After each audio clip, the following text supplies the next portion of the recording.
recording, okay? The graph of y equals ax squared plus bx plus c is called a parabola.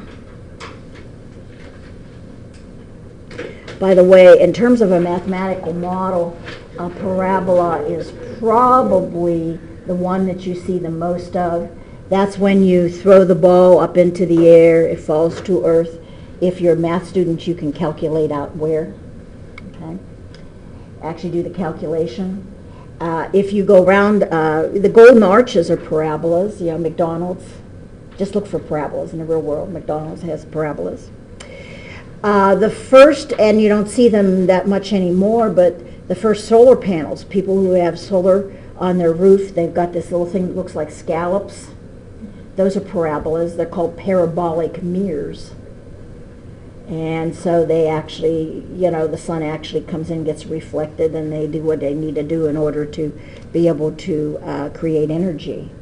So parabolas are probably one of the most important graphs, and essentially the quadratic functions that you look at. Plus they're predictable. They always look the same. It's either a U-shaped graph that opens up, or it's a U-shaped graph that opens down. And if I look at the parts of the parabola, it has the parts, this guy right here, this dotted line right here is called the axis of symmetry.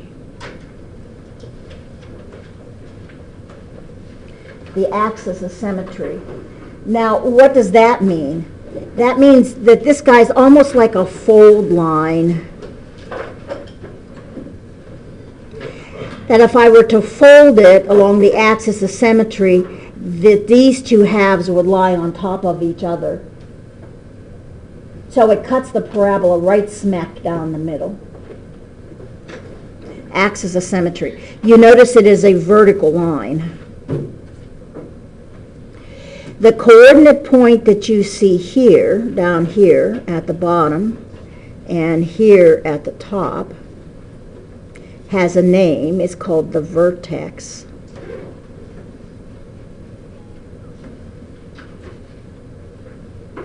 And we're going to label it a coordinate point h comma k.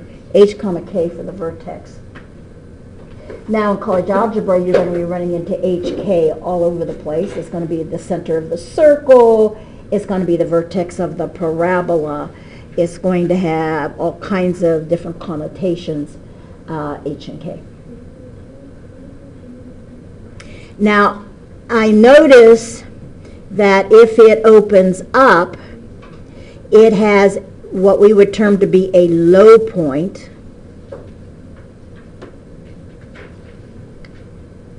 The low point we call a minimum. And it occurs at y equal k. It's the y-coordinate of the vertex. That has to make sense. That's the lowest it goes, as the y-coordinate of the vertex. And here I have a high point.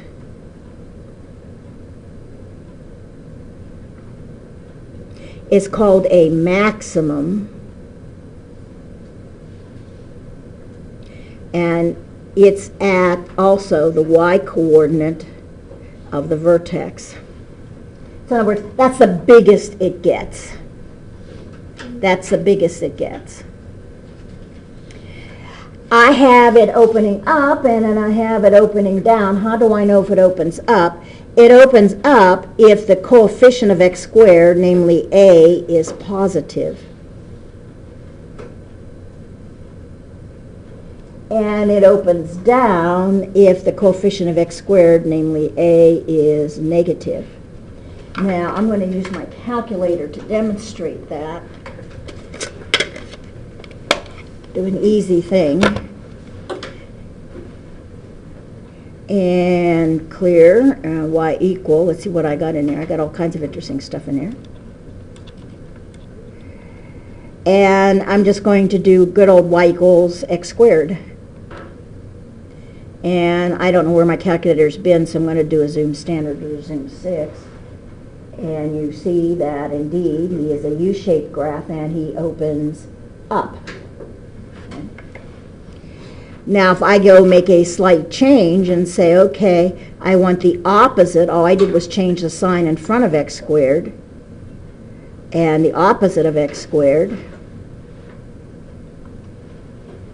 Now what you notice, he's still going to be a U-shaped graph, but he opens down. Now why is that? Because I've changed all the y values that were positive to negative. And what did it do? It flipped it upside down.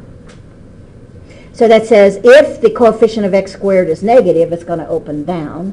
The coefficient of x squared is positive, it's going to open up.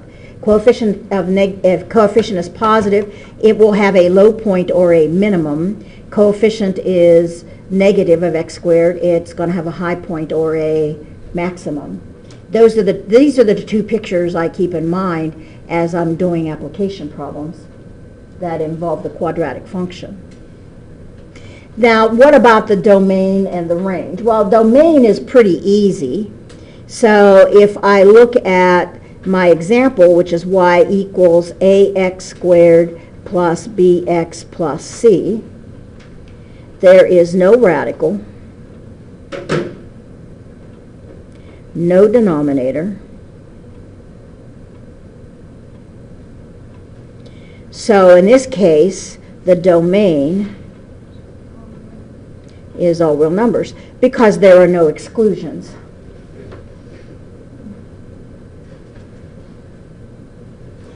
The range is different, however. The range, if I think about the range, if I have a parabola that opens up, here's your low point, which we called HK, HK, HK, HK, white tape, white tape, white tape. That's what I get for doing a cursive H and K. That gets me into trouble.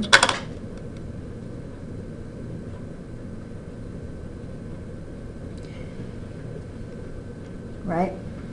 If I look at the range, regardless, the range will start at this low point, which is K, y equal K, and it goes on forever. So the domain is all real numbers. However, if this guy opens up,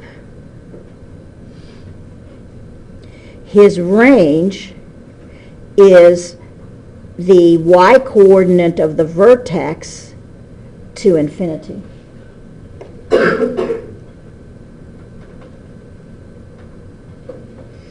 And if he opens down, here is my vertex.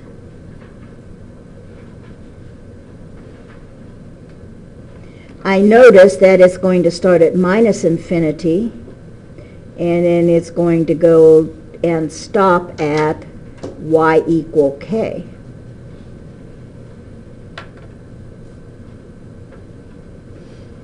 So if he opens down,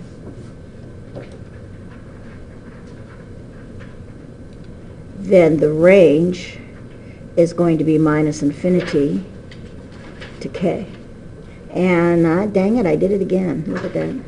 Should be a square bracket, because it includes that thought. For right now, that's about everything I need to know about the parabola, except for the fact that the next question I have to ask myself, how in the heck do you find the vertex? That's going to be an issue. Because if I want to find out any information, I need to know what the vertex is.